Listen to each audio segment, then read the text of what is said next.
পশ্চিমবঙ্গে 42টা সিট তাদের দাপটেই দিল্লি কাঁপে।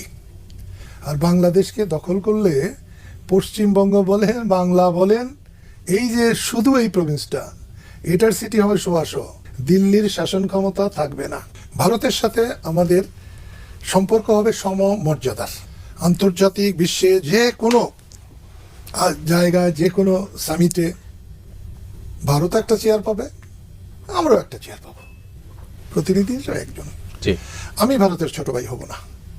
পিন্ডির কাছ থেকে রক্ত দিয়ে দেশ স্বাধীন করে ভারতের ছোট ভাই আমি হব না। আমি ভারতের বন্ধু হব, সমমর্যাদার বন্ধু হব। তাদের লোক সংখ্যা বেশি হবে, তাদের শক্তি বেশি হবে, তাদের যুদ্ধাস্ত্র বেশি হবে, হতে পারে।